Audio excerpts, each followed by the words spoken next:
Good morning to all, to you dear friends, and first and foremost, my gratitude, of course, to President Lara and my colleagues. Of course, everybody knows the very prominent Palafox family, if I may say. I'm Delia, of my friend from a long time ago, and of course, John Avila, my friend from NCPAG, and to all of you. Let me say that I'm right now with the Commission on Higher Education, but I'm really an academic, like a number of you. But as I was talking to one of our colleagues earlier, I know you have a group called the Praxis, Theory and Practice, yeah? And my discipline is public administration, and it's really what Praxis is all about, combining theory and praxis. I always say na kapag hindi po maglalanding ating mga teorya, these are all not exactly useful. So at public administration, we always talk about the importance of praxis, maglanding, applied, etc. As a matter of fact, last week we just had our international conference on public administration, and we had friends from all over the region. And similarly, it seems like it's a time for international conferences, because yesterday we had the Philippine Economic Society. Some of you were there.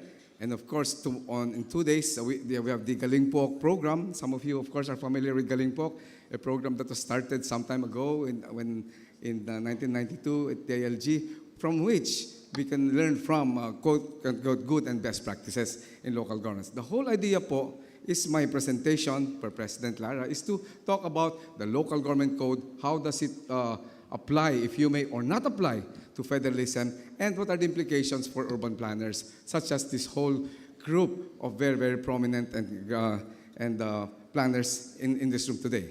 I must say, though, that I have a daughter. Her name is Alexa. She finished landscape archi, and I'm telling her, you might move into planning. She finished landscape archi in UP, and when she was taking the board exams, I was praying and praying, Lord, sana makapasa yung anak ko. Nakatisod, kasi she was third place, no? So I was very happy for that, and now she's working with this big firm here in Makati po, besides Rockwell, rather. She's on leave from Rockwell, and she's also it's called LEED, L-E-E-D, local environment, something like that, no?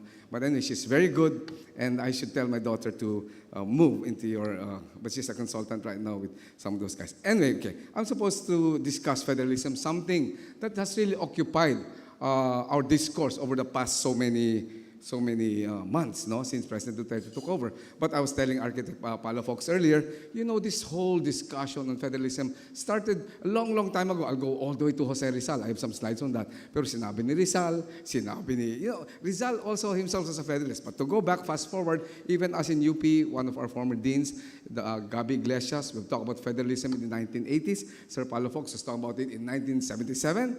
Okay, and Jose Abueva, whom we honored the other day, some of you might know JVA, we call him, the former president of UP, was one, of course, of the former federalists in this country. And of course, we honored him with the Lifetime Achievement Award for Public Administration Governance, together with our tatay, I call him tatay, I'm close to him, Senator Nene Pimentel. The whole idea po, federalism is really not new if located within the context of decentralization, local government. Bakit po? Because even in our debate yesterday at the PS, Philippine Economic Society, sinasabi, it's a massive change, everything will be changed. But if we locate it within the context of the local government code, it is doable. And that is my whole argument when we talk about federalism. Just pushing the envelope of devolution. Why? Because, we've had experience of devolution for the past 25 years. We're celebrating local government this year. Kaya nga, ang dami-dami tayong mga celebrations in DILG, kami sa NCPAG,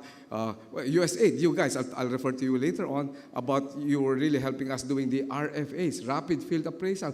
Ang tagal na po ang devolution. It's, I think, really revolutionized the landscape at local governance. But of course, at the end of the day, we had so many problems, so many concerns, and even some of my friends in UP would tease me. I happen to be from Abra. I'm sorry. It's the #1 province of this country. So, alphabetically. So, and we speak Ilocano there, and they tease me.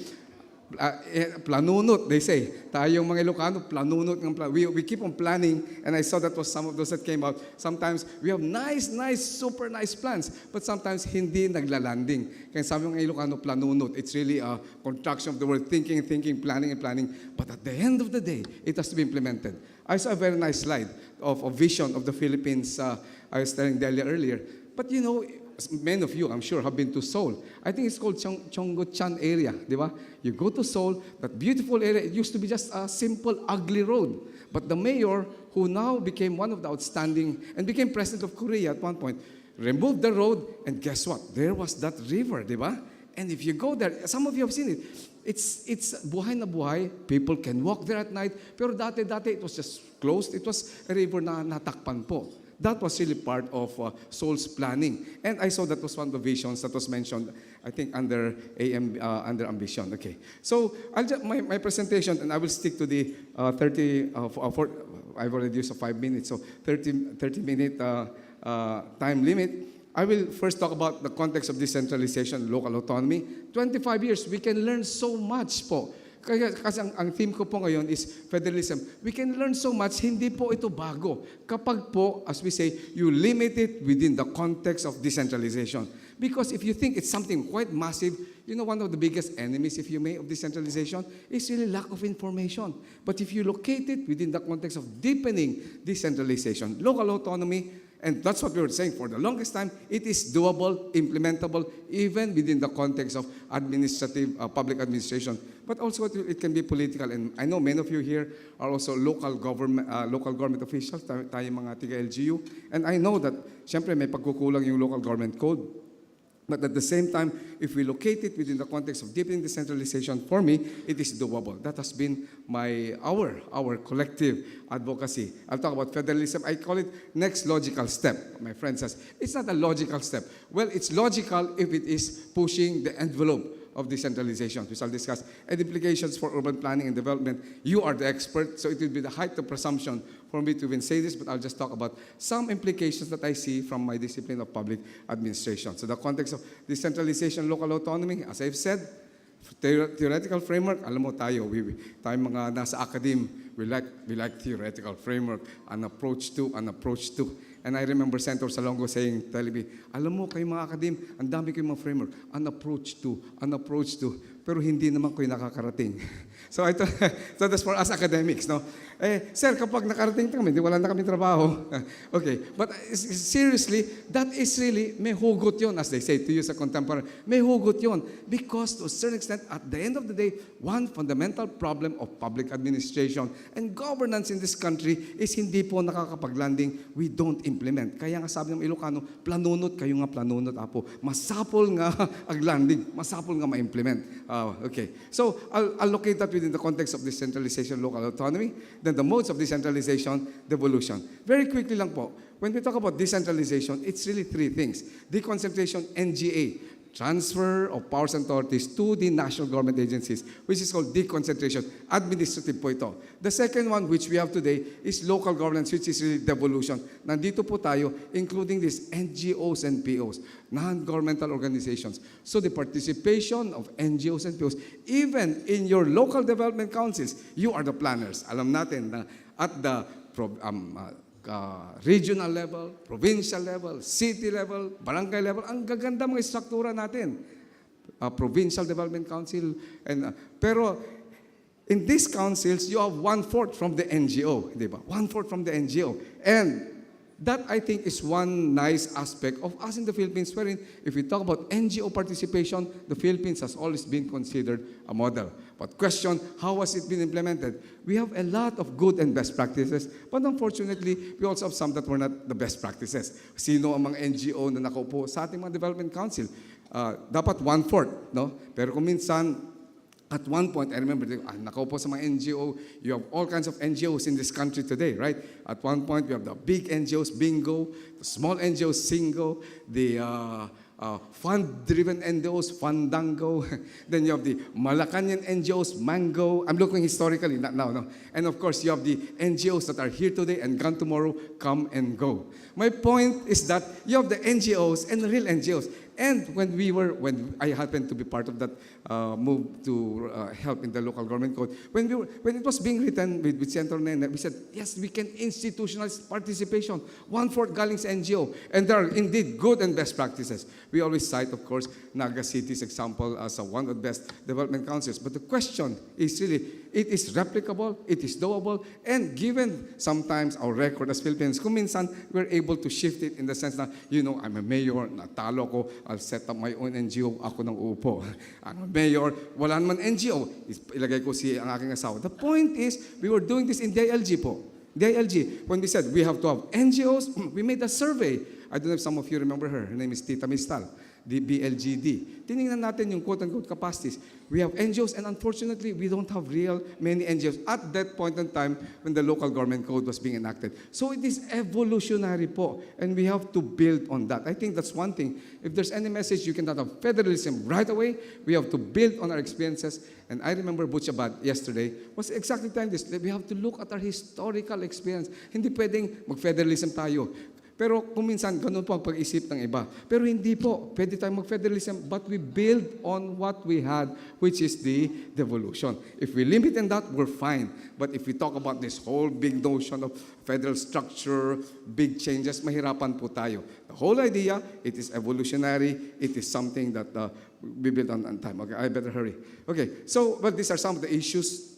As far as the decentralization, ang pinaka-ideology, of course, is the need to move answerability to the local level. You are frontline local governments. You at the local level, you're called frontliners. You are where the rubber hits the road. You are where the action is and not in the so-called hackneyed term of quote-unquote Imperial Manila. Magandang teorya, pero kapag nagpunta kayo sa mga level, may mga daan-daan dyan na sana dediretso.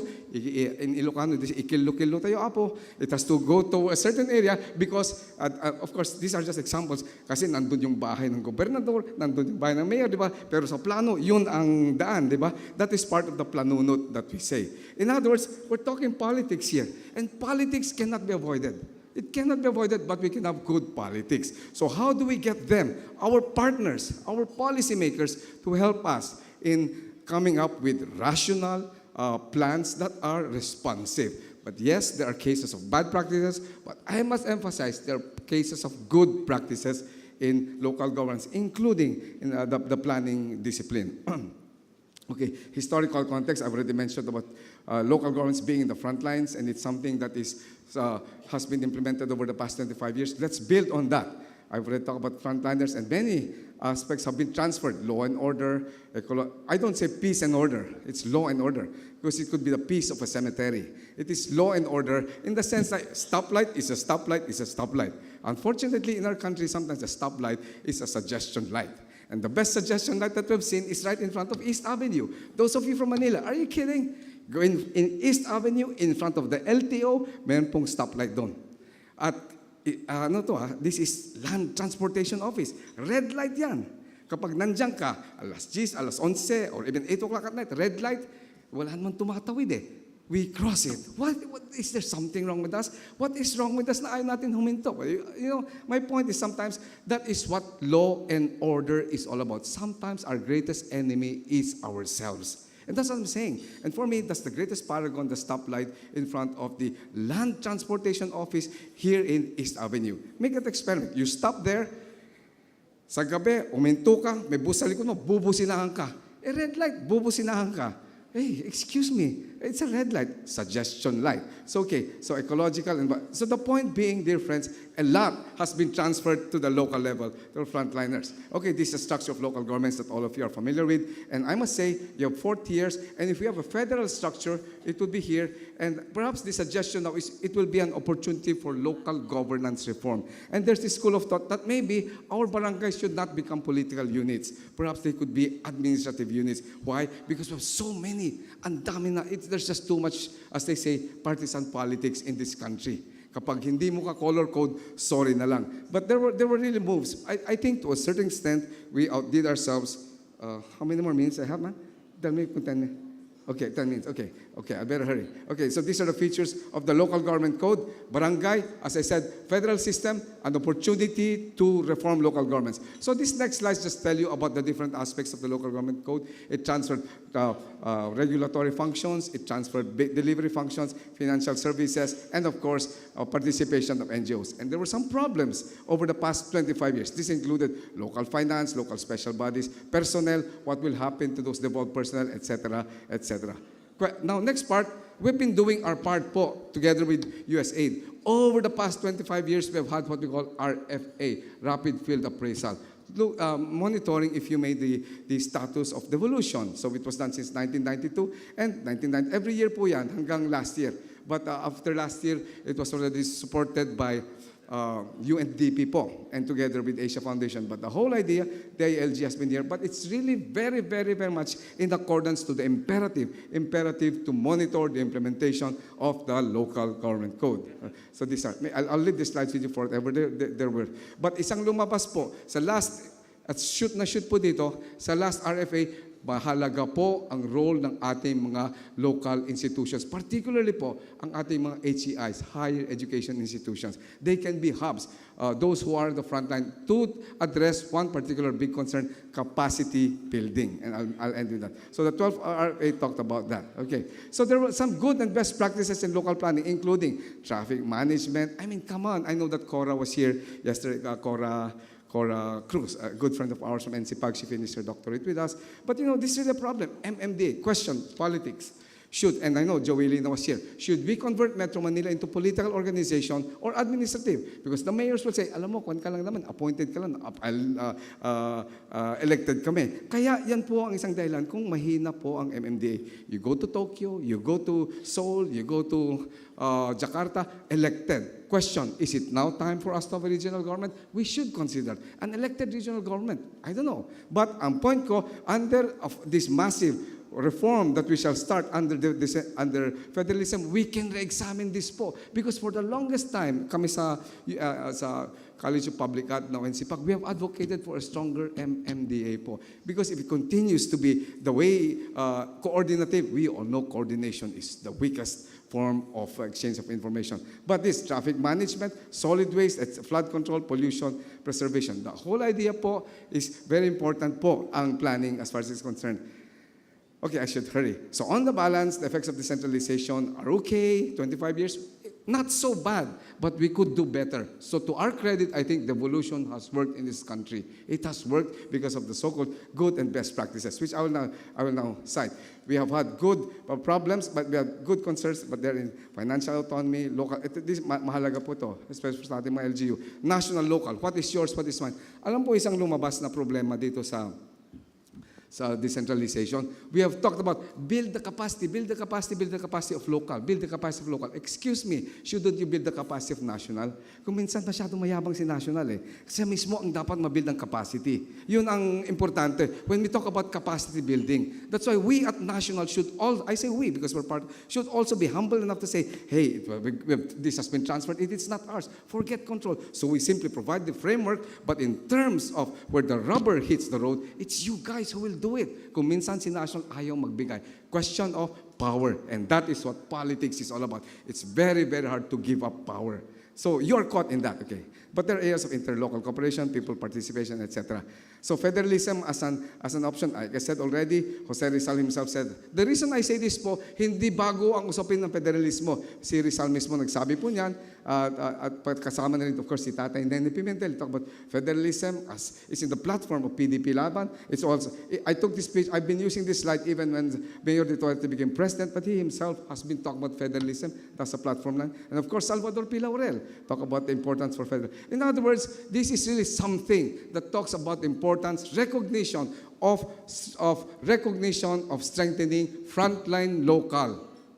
Because at the end of the day, hindi pwedeng magplano muli. Of course, we provide the framework, but at the end of the day, implementation where the rubber hits the road is at the local level. And that for me, ang diwa ng federalismo, empowerment po. Okay, then a lot of academics have been writing about federalism in the Philippines, no? And of course, including Jose Abueva, etc. These are just some of our books in NCPAG. I'm not advertising it, but Okay, this is by my friend Sukarno Tanggol, we wrote innovations, etc.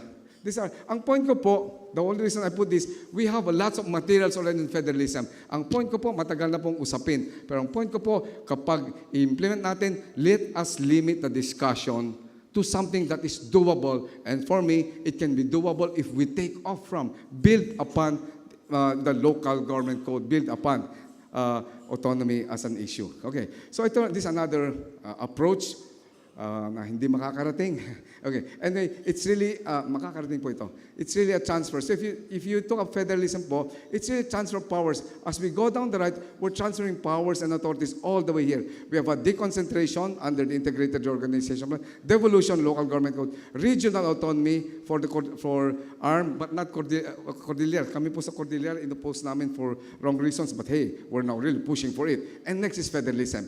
Kapag sinobran natin, separation. Kaya po hanggang dito lang tayo. But the point is, it is entirely possible, mag-separate po yan. That's why in the Constitution that we will write, there should be a provision, locked-in provision, hindi pwedeng humiwalay. But ang point ko po is really transferring powers and authorities. It's really all about power. I'm almost there. Alam po niyo, let's look at other models. You know, we brought people to Germany, Spain, Australia, Canada. Look at their models. But at the end of the day, develop our own model. At the end of the day, develop the Philippine model. Learn from them. Learn from ICMA. Learn from the US. In our conference the other day, the Philippine Society of Public Health, with people from Malaysia, Thailand, etc., etc. But we have to develop our own. But within the context of strengthening LGU's frontline. Okay, I'm done. So, if you recall, even GMA talk about federalism, no? And what are the opportunities? Right now po, we now have, in the slide that was pointed out, political will. We are lucky at this point in time, it has now become frontline.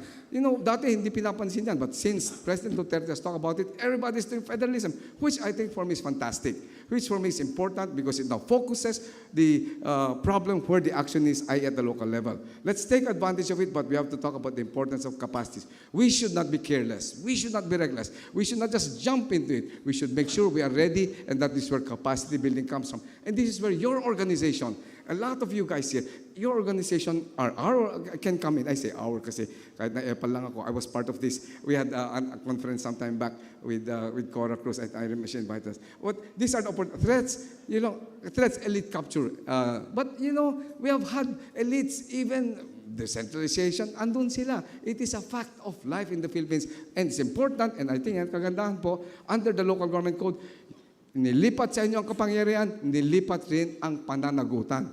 Transfer authorities, you have transferred the responsibility. So you have to have stronger empowerment, which is provided for the local government code. That's why we have had recall elections, etc., etc. Okay. So when we discuss federalism, this is the exclusive. National, siyempre, hindi mawalan trabaho si national. Defense, foreign affairs, justice, currency, you know this. Social services, sa state or local.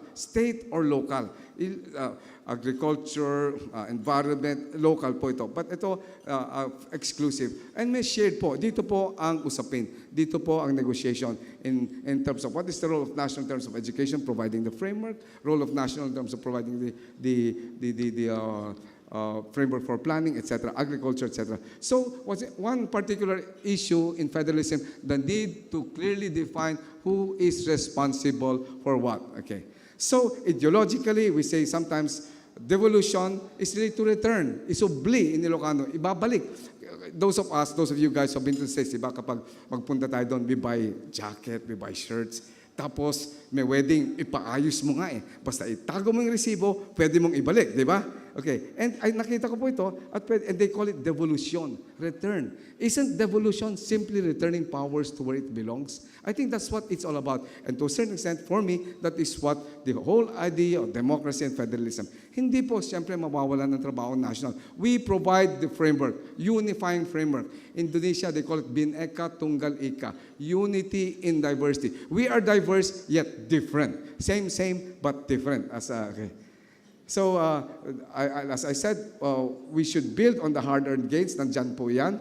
Ang kalaban po natin, lack of information, misunderstanding. Sometimes we oversimplify the issue. No. And ito, I saw this slide that this will now form part of our federal states. Maganda yung isang slide na kita ko kanina dun sa ambition, AMB. Let's build on ambition. They talk about 37 regional centers. That's entirely possible, and this is an excellent opportunity for us to do planning again. But dear friends, we have to build on existing policies, build on the build on the Constitution, build on the Constitution, build on the local government code, build on MTPDP, medium term, and finally, build on ambition. It's there. And I think it's crafted by a lot of great minds, including some of our friends, and I think it's there. The point is, the framework is there. So finally, implications for urban planning. Okay, as I said, we should align it. Dapat ma-align po. Otherwise, kapag hindi aligned, we will not have the quote-unquote legal basis. Remember, politics is important. Okay? And number two, the modes of alignment through decentralized structures as defined by the local government code and anticipated federal structures. And continuous capacity building. This is very, very important. This is where you, as our planners, those in the academic, who are important. I know, since I'm from UP, I know the role of SERP has been doing this for the longest time. We've had a lot of partnerships with them. But capacity building is important, no? And I know that even Mayor Bistik has been there, etc. Even Mayor Binay has been a graduate of, because they recognize the importance of planning. The role of higher education, in a while after today, I'm going to vegan po, and we'll again talk about the role of higher education. Alam po niyo, I'll go that we can use the universities, and I'm asking you, please teach the universities. Please teach the universities. Kailangan din nilang mag-landing po. Kasi kung minsan ng mga ibang university natin, nandun lang po sa alapap, kailangan ibaba po sila. And in developing courses, in developing curriculum, we get it from you, our practitioners. Work with the universities, and universities work with you. And they provide the continuity. This is what we call creation of hubs. So I'll not use this anymore, but this is really where you guys come in terms of implementation projects, plans, pero the hub. Okay, this is what I meant to say, no? That we have to build with MTPDP, the local government code, andyan po, batas po yan. So we simply have to implement it, the MTPDP. The whole idea po, in my whole presentation, it is not, it is really aligning with each other. It's building on the hard-earned gains. I don't know if you know my friend, his name is Bruce Tolentino. He always talks about the need to build on hard-earned gains para may continuity. Hindi po common, nagbago ang gobyerno, bago na naman ang plano, bago na naman ang programa. Yun po ang kalaban natin sa local level kung minsan po. As you know, bagong mayor, bago lahat. Hindi po. This whole ethic of building on the hard-earned gains. And I think with federalism, let's build on the hard-earned gains. Okay, so as I said, build on and enhance existing structures. We have the local development councils, you have the local planning development office, many are the local planning officers here, but work with our sanggunian. Diba? After all, the sanggunian provides the legislative framework. And this is what I said, I'd like to end it, capacity building and the role of hubs. This came out po in our last RFA po. Work with the universities, work with the colleges, teach them. Work on their curriculum because many go there. They would like to get their master's, PhDs, etc. Work with them. It's really synergistic, and they will work with you. They'll also, so theory, practice. I began my discussion on referring to theory, practice. Praxis, that is what planning, that is public administration is all about. Kailangan pong mag-landing. So ito po yung mga hubs natin, the role of schools. We do research, we do network, but at the end of the day, we develop capacities. Dito, may mga consultants dito, development advisors, we provide data, etc. And then what products and services, our local development plan, our local public investment plan, our products and services, etc. And that for me is the importance of your discipline, your profession. So work with us. This is a framework developed by my good friend. His name is Dr. Emmanuel Bendia of UNDP. So revisiting our outline, first and foremost, talk about the context of local development planning. It has to be a context of local government code. We have to marry theory, practice. And we said this has been done over the past 25 years through devolution. Transfer powers and authorities to the local level, and federalism is really not new if we relate it to the importance of deepening, sharpening devolution and local autonomy. And you, at the front line, planners, have a lot of opportunities and obligations. I must assume, obligations, because 25 years today, kasi hindi sila nagplano. Sino may kasalanan? Tayo. Question, are they blaming us now? Are we blaming our forefathers for our narrow roads, our unplanned cities? Siguro sila may kasalanan kasi hindi sila plano. And we don't want that to happen 25 years when they will be blaming us again. So with this excellent opportunity, ambition, etc., baka tayo ay pwedeng humabol the way Delia was telling me when we look at Seoul, they were able to do it. And we should be that. We should be where Seoul was today. So I think there is hope. Andyan po yung ating mga areas for reform. With that, I'd like to thank you for the opportunity to share with you modestly what we have been doing. Maraming salamat po and mabuhay po ang PIEP.